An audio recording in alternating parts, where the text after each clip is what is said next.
Hello, and welcome back to Thrive Over 40, the podcast where we explore Ayurveda, holistic wellness, and simple lifestyle shifts that help busy moms in midlife feel more energized, balanced, and connected to themselves. I'm Amanda Mitchell, your Ayurvedic wellness mentor, and today I want to ask you a question. And I don't expect you to have an immediate answer, but I think it's a question many of us haven't stopped to ask in a very long time. So, who were you before life got so busy? Before your calendar was full and your days revolved around everyone else's schedules? Before you became the one who remembered every birthday, every doctor's appointment, every single grocery item, every school event, every family gathering, and every little detail that keeps a household running? Who were you? What made you smile? What did you do simply because you enjoyed it? What made you lose track of time? When was the last time you felt like you? And I know these questions can be surprisingly emotional because for many women in midlife, somewhere along the way, we stopped being the main character in our own story because life just happened. We built careers, we started raising children, supported our spouse, cared for aging parents, volunteered, we helped neighbors. We became the dependable one, the one everyone calls, the one who always figures it out. And while those roles are meaningful, they can slowly become so consuming that one day you wake up and you realize, I don't even know what I enjoy anymore. And if that feels familiar, I want you to know you're not alone. In fact, I hear versions of this quite often from women I work with. They say things like, I'm exhausted. I don't have any motivation. I just don't feel like myself anymore. I don't know why I'm so emotional. I feel stuck. I should be grateful, but something feels missing. And those are the words they use. But beneath those words is something often much deeper. They're grieving the loss of the woman they used to be because she's been buried beneath years of responsibilities. And here's the beautiful thing I've learned through Ayurveda. Ayurveda doesn't ask us to become someone new. It invites us to come home to ourselves.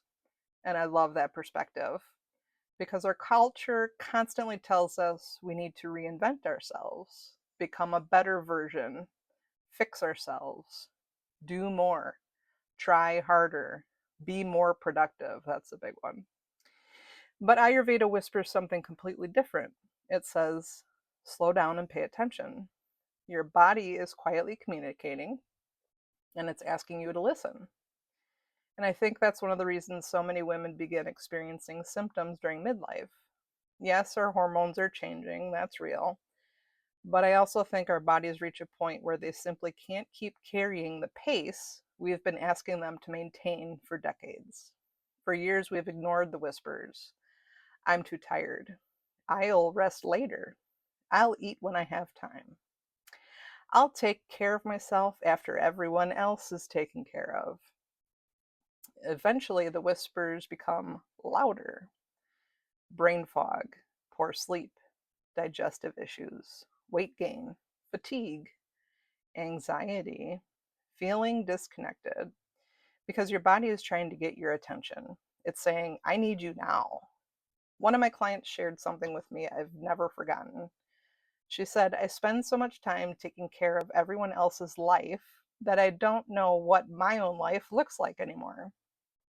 And that sentence has stayed with me because I think so many women would quietly nod their heads in agreement. And I bet you're doing that right now. We've become so skilled at caring for everyone else that we've forgotten how to care for ourselves without feeling guilty. And guilt is such an interesting thing. We don't feel guilty canceling our own appointment.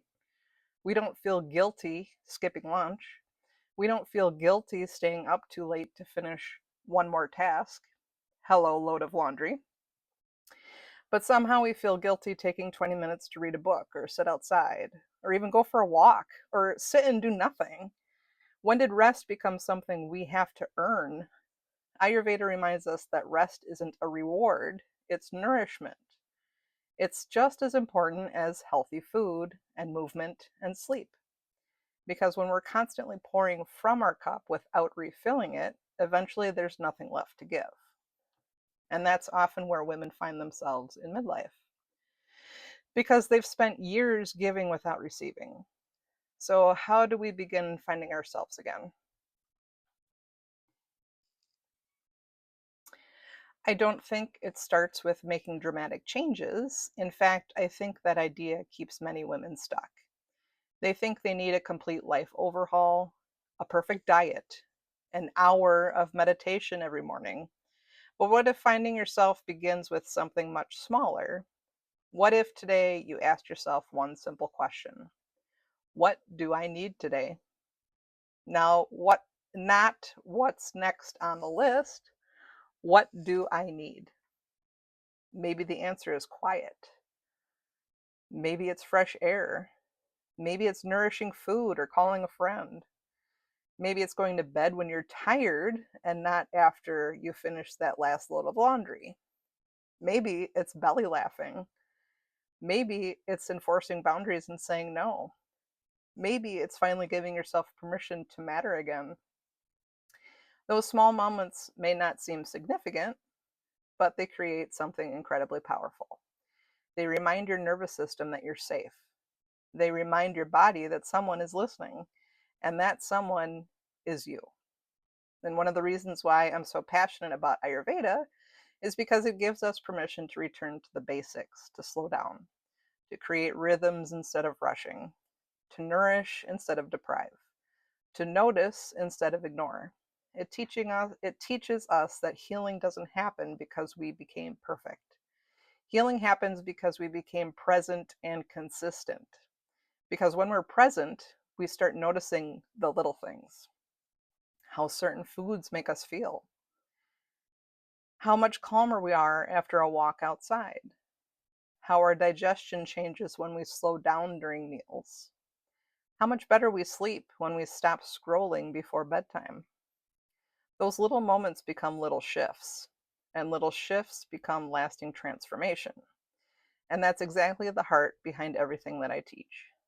I believe lasting wellness comes from creating simple habits that fit into your real life. Because you're busy, I'm busy. Life isn't slowing down anytime soon, but we can choose to move through it differently. We can choose to stop believing that taking care of ourselves has to come last. We can choose to remember that we also matter.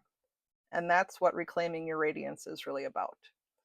It's about becoming the woman you were always meant to be in this season of life. A woman who listens to her body, honors her needs, and understands that wellness is not selfish. It's the foundation that allows her to show up for the people she loves.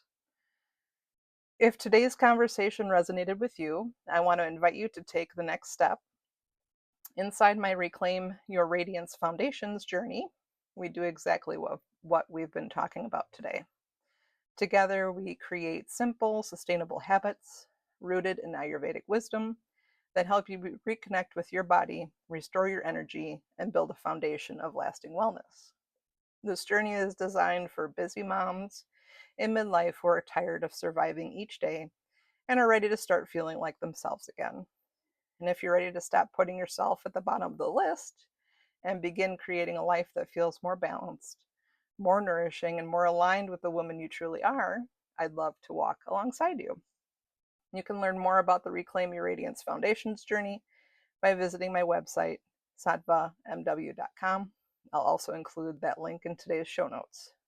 Before we close, I want to leave with you one final question. If the woman you were before life got so busy were sitting across from you today, what do you think she'd want you to remember? Maybe she'd remind you to laugh more. Maybe she'd encourage you to slow down. Maybe she'd tell you that you're worthy of the same love and care you've spent years giving everyone else. I have a feeling she'd also tell you this: She's still here. She's been waiting patiently for you to come back. If this episode encouraged you, would you share it with a friend who needs this reminder too? And if you haven't already, I'd be so grateful if you'd subscribe and leave a review. It helps more women like you discover these conversations and reminds them that they don't have to navigate midlife alone. Until next time, remember, your body is quietly communicating and it's asking you to listen. Until next time, take gentle, meaningful care of yourself. Before you go, I want to remind you that lasting wellness in midlife doesn't come from doing everything perfectly. It comes from small, supportive shifts that help you feel more like yourself again. If you're ready to stop spinning your wheels and start creating sustainable wellness habits that support your energy, hormones, nervous system, and overall well-being, I'd love to invite you into my Reclaim Your Radiance Foundation's journey. Inside, we focus on simple, realistic practices for busy women over 40 through weekly guidance, supportive habits, and one-on-one mentoring designed to help you feel more grounded, nourished, and radiant from the inside out. You can find all the details in the show notes. And if this episode spoke to you, be sure to subscribe, leave a review, and share it with another woman who needs this reminder too. Until next time, keep choosing yourself in the small moments because those small shifts truly add up.